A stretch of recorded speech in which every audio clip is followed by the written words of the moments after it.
Retinol is one of the best ingredients for aging skin, but if you don't support your skin barrier, it can wreck your skin too. This is the routine I use to repair my barrier while still getting the benefits of retinol. Hi guys, welcome back to my channel. This is Neha here. I am 40 years old and I have been using retinol for the past 5 years. When I first started using retinol back in the days, the only advice I knew and I stuck to was spacing retinol out throughout the week and not using it every night. But even then, using retinol for the very first time made my skin cry for help. Over time, I realized something important. It's not just about how often you use retinol, it's about how well you support your skin barrier while using it. In the last 5 years, I have gone from low-strength retinol to stronger formulations, even retinal and adapalene. And the only reason my skin tolerates it is because barrier repair is built into my routine. So we all know retinol works by speeding up skin cell turnover. But when your turnover happens too quickly, your skin barrier struggles to keep up. And that's when people start to experience dryness, peeling, irritation, sensitivity, acne flare-ups. And most people think the solution is to stop using retinol completely. But the real solution is to support the barrier while using it. Now I will give you a quick peek into what my routine looks like. After cleansing my skin at night, and I almost always double cleanse, the first thing I do after that is calm my skin down. I go in with something very gentle and barrier supporting. This could be a hydrating toner or a hyaluronic acid toner or even a creamy ceramide based toner. Sometimes I also use calming pads like the Celimax Noni pads. They are great for soothing the skin and prepping it for the next steps. At this stage, I avoid anything aggressive, no exfoliating cleansers, no exfoliating toners. Because if you're already using retinol, the last thing you want to incorporate in the same routine is extra exfoliation because it's going to cause extra irritation. Next comes retinol. Right now, I'm using the Celimax Retinol shot and the Celimax Retinal cream together because I'm testing this combination for a full 60 days. I've already shared my 30-day update and I will be posting the 60-day results soon. Now, just to be clear, you don't need to combine these two retinoids like this together. Most people can simply use a retinol or a retinal cream on its own and it works completely fine. You use this if your skin is very well retinoid trained. Then you might experiment with stronger routines. This combination can actually feel a little intense, but because I have already prepped my skin with hydrating, calming layers, the retinoids sit much more comfortably on the skin.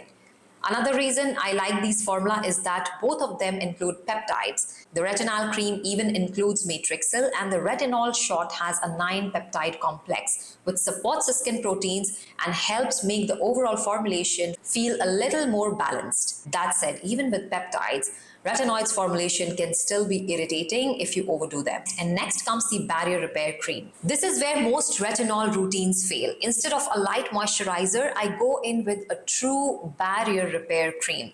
Retinoids speed up cell turnover, but they can also temporarily weaken the skin barrier and increase water loss.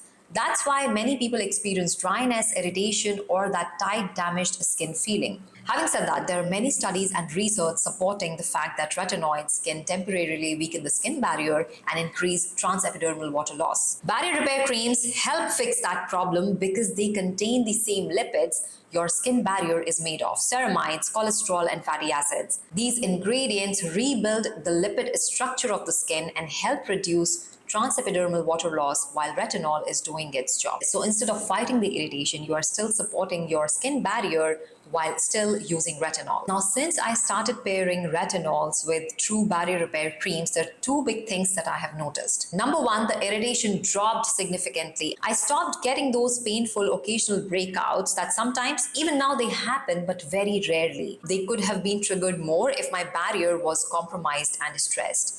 Second, my skin actually started looking healthier and more hydrated even while I was using a strong active like retinol or a retinal. My skin felt calmer, less reactive, and overall much more balanced. And this actually makes sense scientifically as well. Dermatology research shows that retinoids can temporarily weaken the skin barrier and increase water loss, and ceramide-rich moisturizers are recommended alongside retinoids to replenish the lipids that retinol can temporarily deplete. So yeah, instead of fighting irritation, you are constantly supporting your skin barrier while retinol is doing its job. So retinol itself is not the problem. The problem is not supporting your skin barrier while you're using retinol. Once you fix that, retinol becomes much easier for your skin to tolerate. If you're 35 plus and trying to use retinol, trying to incorporate it into your skincare routine without damaging your skin barrier, then introducing a barrier repair cream can make a huge difference. And that is all for today's video. I hope you found this video helpful. If you enjoy science-packed skincare that's actually tested in real life, then subscribe to this channel. I regularly test products for weeks, sometimes months, and share honest results on things like retinol routines, barrier repair,